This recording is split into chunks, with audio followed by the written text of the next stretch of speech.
السلام علیکم ورحمۃ اللہ، بسم اللہ الرحمن الرحیم۔ عمران خان نے ریاض ملک کی جو اس نے دھمکیاں سی لگائی ہیں کہ میں بول دوں گا، تو علیمہ خان کی زبانی انہوں نے پیغام بھیجا ہے کہ ملک ریاض کو کہ آپ پلیز کچھ بتا دیجئے، آپ جو بتانا چاہتے ہیں کچھ کہہ دیجئے۔ تو یعنی یہ بات وہی کر سکتا ہے جس کا دامن صاف ہو۔ یہ بلاول نہیں کر سکتے کیونکہ لاہور کا جو بلاول ہاؤس ہے وہ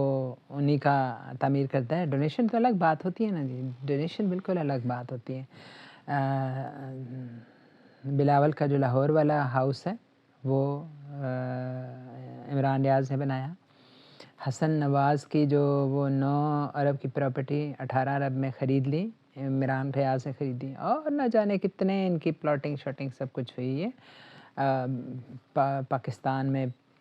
ہر اینٹ بٹے کو اس نے دیا ہوا ہے کچھ نہ کچھ، تو اسی لیے لوگ نہیں اس کے خلاف بولتے۔ تو بہرحال یہ ہے کہ کہتے ہیں کہ اس نے شیر افضل سے ملاقات کرنے سے انکار کر دیا اور کہہ بھیجا کہ یہ میرے وکیل نہیں ہیں اور یہ میرے نمائندے نہیں ہیں اور ان کو پارٹی سے نکال دیا جائے۔ زیادہ سمجھدار لوگ یہی کہہ رہے ہیں کہ ایسی خبروں پہ تھوڑا دھیان کم ہی دیا جائے تو بہتر ہے، کیونکہ شیر افضل خان نے فوراً ہی وہاں سے واپس ہوا تو اس نے ٹویٹ کر دی، یحییٰ 2 والی جو عمران خان کی ٹویٹ ہے اس کو ری ٹویٹ کر دیا، حالانکہ ایسی ٹویٹس کو بڑے جگرے والے بھی کم ہی کرتے ہیں ری ٹویٹ۔ تو علی امین کے بارے میں بھی کچھ چوٹی کے کہتے ہیں کہ لیڈرز یہ کہہ رہے ہیں، معید پیرزادہ صاحب نے یہ کہا ہے کہ چوٹی کے لیڈران نے مجھے بتایا کہ علی امین کا ہاتھ ہے ابو شبیبی کی گرفتاری میں، کیونکہ وہ ان کو کچھ پنچ کر رہی تھی، ان کو چیلنج کر رہی تھی۔ تو یہی ہے کہ اتنے جو پرانے ورکر ہوتے ہیں ان کے بارے میں اور زیادہ اہم رول پہ ہوتے ہیں ان کے بارے میں کہنے سے پہلے ہمیں عمران خان کی رہائی کا انتظار کرنا چاہیے، ان کے منہ سے وہ کیا کہتے ہیں۔ تو بہرحال جو ہے نا، اس کے علاوہ پیکا جو ایکٹ ہے وہ حکومت نے منظور کر دی ہے۔ منظور تو کچھ پہلے بھی تھا، وہ کہتے ہیں اس میں مزید امینڈمنٹ کی ہیں، اور اس پیکا ایکٹ کا مطلب کیا ہے کہ آپ کسی قسم کی خبر نہیں دے سکتے، فیک خبریں ہوں گی تو آپ کو 3 سال کی سزا ہوگی، یعنی قید کی سزا ہوگی، اور 20 لاکھ جرمانہ دینا پڑے گا۔ سوچیں ذرا کہ وہ حکومت اور وہ اسٹیبلشمنٹ جو خود فیک سارا اس کا سسٹم ہے اسی کے سہارے کھڑی ہے، تو وہ دوسروں کو کہہ رہی ہے کہ آپ فیک نہ کریں۔ تو صحافتی برادری نے اس کا بائیکاٹ کیا بہت شدت سے، اور پی ٹی آئی کے ممبران اسی وقت اٹھ کے پارلیمنٹ سے اور انہوں نے احتجاج کا اعلان کیا، اور بہت زیادہ اس کا نوٹس لینے کا اندیہ ظاہر کیا عمر ایوب صاحب نے، اور بلاول نے یہ کہا ہے کہ یہ جو ہے ایک طرفہ اس قسم کے جو حکومت فیصلے کر رہی ہے یہ اس کو بھاری پڑیں گے، اور اس کو چاہیے کہ وہ دوسرے جو اپنی حکومت میں پارٹیاں ہیں ان سے بھی مشاورت کر لیا جائے۔ وہ ایسے ایکٹ کرتی ہے، ایک طرفہ قسم کے فیصلے کرتی ہے جیسے وہ خود 2/3 اکثریت کی مالک ہو اور دوسروں سے مشورہ نہیں کرتی جو حکومت میں ہے۔ تو یہ بھی اچھی بہرحال ان کی طرف سے پیش رفت ہے۔ پھر یہ ہے کہ محسن نقوی جو دورے کر رہے ہیں ماشاءاللہ، ادھر گئے ہوئے ہیں امریکہ، اور کافی انہوں نے کوشش کی لیکن کوئی ہاتھ ان کا پیر ان کا سیدھا نہیں پڑ رہا، اور وہ جہاں جاتے ہیں کچھ الٹ ہی ہوتا ہے، یعنی نروس ہو کے انہوں نے جا کے وہاں ڈیرا لگایا۔ چائنا کی علیحدگی پسند جو تنظیم کا دفتر ہے وہاں جا کے کھانے شانے کھاتے رہے اور تقریریں کرتے رہے وہ سیکنڈز کی۔ تو کل کہیں کہتے ہیں کہ ملیں جا کے سے ان کا نام ہے لیفٹیننٹ جنرل ریٹائرڈ کانگریس مین جیک برگمین، ان سے جا کے انہوں نے ملاقات کی، اور ملاقات کے فوراً بعد آ کے ٹویٹ کی کہ بڑا جو ہے نا بھاری بھر قسم کی پریس ریلیز کی، بلکہ انہوں نے کہا جی کہ میں نے بڑا کانگریس مین سے ملاقات کی اور بڑے بائیلیٹرل قسم کے ہماری گفتگویں ہوئیں وغیرہ وغیرہ۔ تو دوسری طرف اسی مومنٹ جو یہ جیک تھے انہوں نے ٹویٹ کی کہ facts are very straightforward, اور آپ پلیز عمران خان کو فری کر دیں۔ تو یہ تو حالات ہیں محسن نقوی کے، اور ظلم خلیل زاد جو ہیں انہوں نے فرمایا کہ یہ جو محسن نقوی ایسے ایکٹ کر رہے ہیں، ایسے تاثر دے رہے ہیں جیسے وہ وزیر خارجہ ہوں، حالانکہ وزیر خارجہ نہیں ہیں۔ تو اس کے ایک طرح سے جواب میں خواجہ آصف صاحب نے بھی پے در پے ان کی جو محسن نقوی کی ناکامیاں ہو رہی ہیں اس پہ انہوں نے، خواجہ آصف نے بھی فرما دیا ہے کہ جو ہے محسن نقوی پاکستان کی نمائندگی نہیں کر رہے بلکہ وزیر خارجہ کر رہے ہیں۔ تو اسحاق ڈار کی طرف سے بھی ایک اس کو سمجھ سکتے ہیں کہ وہ ان کو بھی برا لگ رہا ہے کہ میں وزیر خارجہ ہوں اور میری جگہ وہ کام کر رہے ہیں جا کے۔ پھر جناب جی کہ یہ ہے کہ ٹرمپ جو کیا کہتے ہیں ہاتھی کے پاؤں میں سب کا پاؤں، ٹرمپ جو ہیں وہ محمد بن سلمان جن کے بارے میں کہا جا رہا تھا کہ وہ بڑے ان کے پسندیدہ ہیں، ان کے بارے میں انہوں نے کہا ہے کہ میں نے محمد بن سلمان کو کہا تھا کمپین کے دوران کہ وہ تیل کی قیمتیں کم کرے تاکہ یوکرائن کی جو وار ہے وہ اس میں نیگوشیٹ کرنے میں کچھ آسانی وہ بند ہو، تو لیکن اس نے نہیں کیا ایسا۔ تو حلف برداری کے اس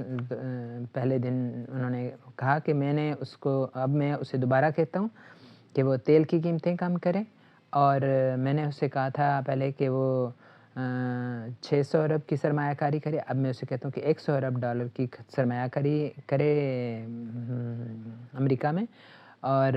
اس کے علاوہ وہ کیا کرے گا کہ غزہ کی پٹی پہ جو ہوٹلز اور ریسٹورنٹ بنائے جائیں گے ان کے بل بھی جو ہیں قطر، سعودیہ اور UAE ادا کرے گا، یہ ان کے ہیں۔ اور بھارت تو پہلے ہی، بھارت میں تو وہ پہلے ہی انویسٹمنٹ کر رہا ہے، تو یہ ٹرمپ ہی کی مرضی سے کر رہا ہے۔ ٹرمپ ایک بنانا چاہ رہا ہے اپنا ایک گروپ، بڑا پریشر رائز قسم کا۔ تو بہرحال یہ اب سوچنے والے سوچ رہے ہیں کہ ان خطوں میں تو اتنے بڑے بڑے اقدامات ہیں اس کے، تو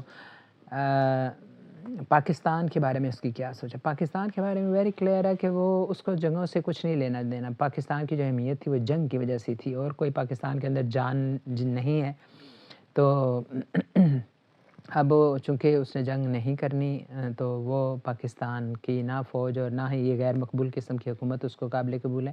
اس کے لیے پاکستان میں سب سے بڑا جو ایسٹ ہے، سرمایہ ہے، جس کا وہ خود ذکر کرتا رہتا ہے بار بار، وہ عمران خان ہے۔ کیوں؟ اس لیے کہ عمران خان کی مقبولیت اور قبولیت کے بارے میں اسے اچھی طرح سے معلوم ہے۔ یعنی یہ سمجھانے بیٹھ جاتے ہیں نا کہ یہ ایسے ہے، یہ ویسے ہے، ان کو ڈائریکٹ ان کی معلومات ہیں، ان کا میڈیا ہم سے بہت زیادہ سٹرانگ ہے، اور وہ خود جہاں موجود ہوتے ہیں بڑے پاورفل انداز میں، بڑے پروفیشنل ان کے لباس ہوتے ہیں جو ہر گرمی، سردی اور سختی کو سہہ سکتے ہیں۔ تو بہرحال وہ یہ کہتا ہے کہ عمران خان جو ہے اس کو معلوم ہے اچھی طرح سے کہ وہ یہ جو دہشت گردی کی لہر ہے جو قابو میں نہیں آ رہی نا، کرم میں، بلوچستان میں، KPK میں، ایران میں، افغانستان میں،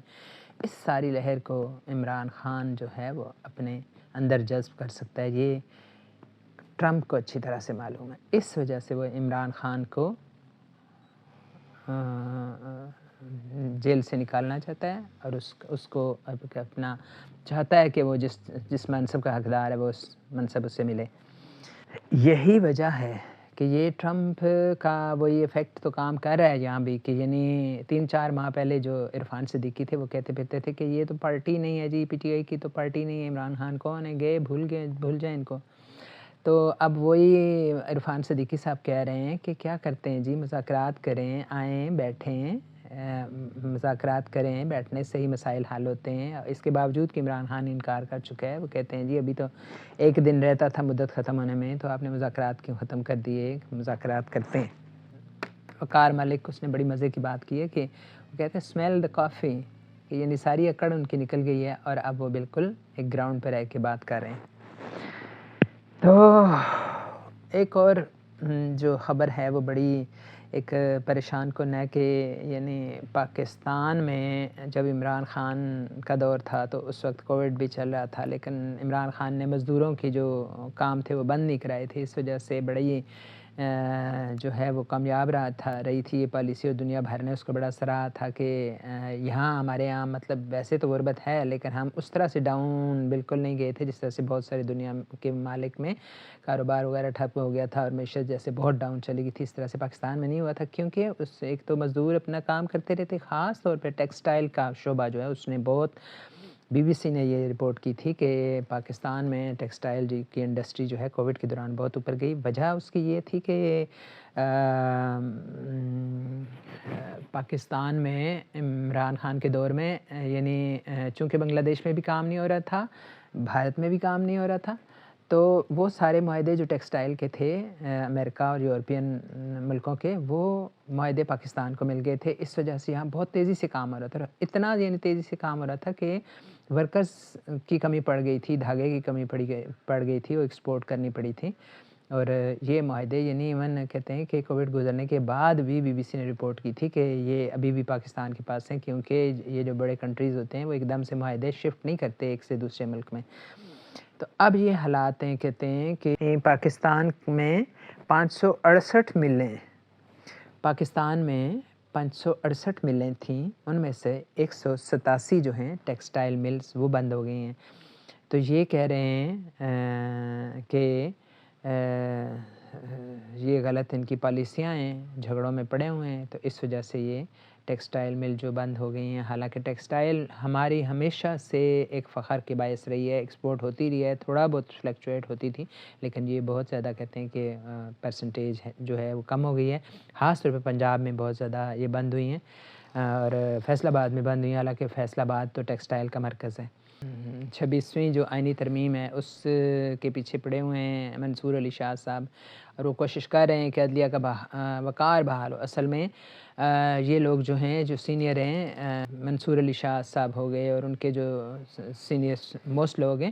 ججز، یہ اپنے وجود کو برقرار رکھنے کی کوشش کر رہے ہیں. اور وہ کیا کہتے ہیں کہ انہوں نے کیس لگایا تو خبر ملی جی کہ رجسٹرار صاحب نے اس کو سماعت کے لیے مقرر نہیں کیا. پھر پتہ جب ان پہ رجسٹرار پہ توہین عدالت لگی تو رجسٹرار نے کہا کہ نہیں جی میں نے تو منع نہیں کیا تھا. اب اس پہ تحقیق ہو رہی ہے. حالات یہ ہیں ججز کے کہ آپس میں لڑائیوں کے اور کوئی قانون نہیں ہے. تو اس لڑائی میں کہتے ہیں کہ 26ویں ترمیم جو ہے وہ اگر ختم ہو گئی تو یہ جو پیکنگ ہو رہی ہے، یعنی تمام ہائی کورٹ میں وہ کہتے ہیں 30 40 جج جو پسندیدہ ہیں حکومت کے، وہ لگائے جا رہے ہیں تاکہ کل کو اگر عمران خان کی حکومت آ بھی جائے تو یہ ججز انہیں ہلنے جلنے نہ دیں، ان کو کوئی تعیناتی نہ کرنے دیں، انہیں کوئی ڈسمسل نہ کرنے دیں، اور اسٹے ان پہ جگہ جگہ لگائیں تاکہ ان کی حکومت اپاہج ہو جائے، ویسے ہی چل نہ پائے. تو اس کے لیے 27ویں ترمیم بھی لانے کی یہ سوچی جا رہے ہیں. لیکن وہ کیا کہتے ہیں وہی ہوتا ہے جو منظور خدا ہوتا ہے. تو پھونکوں سے یہ چراغ بجھایا نہ جائے گا انشاءاللہ تعالیٰ، تو کچھ بہتری ہوگی. تو بہرحال جو ہے نا خدا سے دعا کرنی چاہیے کہ پاکستان کے حق میں جو ہو بہتر ہو، اور خدا ہی ان کو سزا دے جنہوں نے ہمارے نہتے پیارے بچوں کو مارا. یہ ظلم تو اس کے ظلم کا بدلہ تو خدا لے کے رہے گا.